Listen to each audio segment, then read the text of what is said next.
Meantime, President Joe Biden will meet today with top executives from several of the largest companies in technology, financial services, insurance, energy, and education to discuss how to combat cybersecurity threats. The events come after the U.S. experienced several large cyber attacks that have added urgency to the public and private sectors in containing these threats. Joining us now is Ann Neuberger, White House Deputy National Security Advisor for Cyber and Emerging Technology, who will be attending today's summit, has been the point person on the White House for this. Ann, good morning. Thanks for joining us. Good morning, Sarah. It's great to be here with you. What's your goal in talking to these private sector leaders today? The U.S. faces some significant malicious cyber activity, and President Biden has put a focus on addressing that activity with a range of far-reaching government initiatives, including his executive order in May that focused on the security of software, his industrial control security initiative that focused on rolling out cybersecurity to 150 utilities serving 90 million Americans. But the government can't do it alone. The private sector is a key partner in security of technology and critical infrastructure and building talent. So today's meeting is a call to action on that partnership. Reports after a briefing from the White House that there's an expectation that companies might announce specific targets or commitments on the cybersecurity front. What do you have in mind?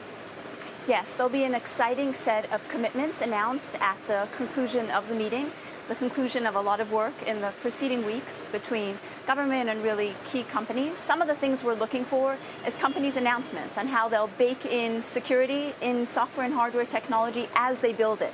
Really the best way to have security and technology. You know, when we buy a car, we buy it with the seatbelts and airbags a part of it. That's what we're looking for in technology. And similarly, from a talent perspective, there are 500,000 open cyber jobs today in America, and we've brought together a diverse group from traditional colleges to community colleges to organizations like Code.org to help build that talent. And we also want to discuss with the companies how they can provide opportunities for on-the-job training and internships. So a lot of exciting initiatives coming out of today's discussions. So as it relates to the commitments, are you suggesting that some of the vulnerabilities we've faced lately, and it really has ramped up even since President Biden took office, has been because the private sector is just not spending enough money on some of these cyber controls, on these seatbelts, as you say, and other safety measures? Are they not focused in the right place? What's been the problem? The threat has really changed, and we need to change the way we operate to meet that threat. So to your point, the security that's baked into technology is not adequate to meet the threat. And similarly, I'll give another example. You know, insurance incentivizes us in various safe practices, like driving a car below the speed limit or installing smoke detectors in our homes. So we're looking to see, can insurance incentivize companies to patch quickly, to do incident response in a more strategic way and share information. So what we're really talking about is how do we up our game across technology, across practices, across building the talent, and very significantly across the resilience of critical infrastructure to meet the threat. You know, Ann, we cover cybersecurity stocks pretty often here on CNBC, and we were looking for them on the invite list, but it does seem like you're going more for names that would bring you scale and attention. Can you talk about where, for example, a Palo Alto would fit in this invite list?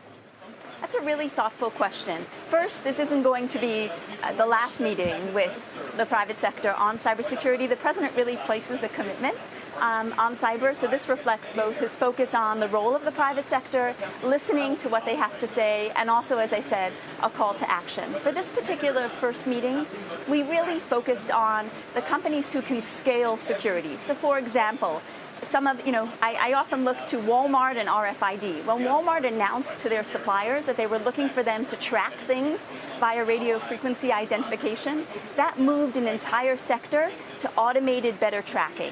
These kinds of companies announcing, for example, that their suppliers need to put in place certain security practices would then move the whole ecosystem. There's a scale, as you said, that they can bring to the cybersecurity front that we're looking for them to do. And the key part really is, how do we make security baked in by design so it isn't a separate standalone thing?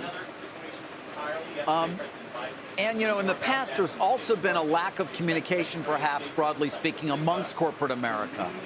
And I know this in terms of the intrusions by the Chinese in particular when it comes to cyber espionage. Now, it's become a much more important issue. It's a board-level issue. But are you going to be And are you taking actions to try to increase the amount of interaction between corporations so they can share best practices and, frankly, share what the heck's going on with them right at the very moment? It's a really good question. There are complex reasons why companies don't share information about incidents, including protection of brand, etc. But to your point, it holds us back from most effectively preventing a particular cyber technique being used again and again to compromise more companies. One of the reasons we invited the banking sector is because they have some of the best cross-sector collaboration on cybersecurity threats, both within the sector and with the government. And we want to hear from them how we can build that model and take it to other sectors as well. What about the government itself, Anne? A lot of talk, obviously, today and hear from you about the private sector, but you've called out China, Russia, haven't seen sanctions necessarily. How is the Biden administration fighting back against these attacks? Absolutely. So I'll note a few particular initiatives, and there will be some announcements today as well.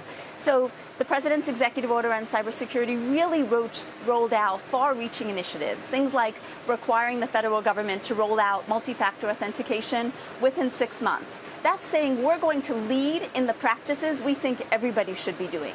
Things like requiring software that we buy, critical software, to meet a particular standard. That doesn't just raise the standard of software we use in the government, because we're all using the same software, companies, agencies, state and local, etc. So those were some of the key initiatives. I mentioned his industrial security initiative. And as you've seen, some of the major attributions that we did, building partnerships around the world to join us. So you saw the president's announcement at the G7 on building a coalition to fight ransomware. Interestingly enough, actually today at the White House, we're inviting in 30 countries for a working level session on that coalition, on that international coalition to fight ransomware. And you saw other initiatives announced at NATO and in other places as well. So we're taking President Biden is really taking a holistic approach across modernizing the U.S. defenses, across building partnerships with countries around the world, both to share information as well as to hold countries accountable who do malicious cyber activity, and to ensure we're bringing that whole of government approach to fighting malicious cyber activity.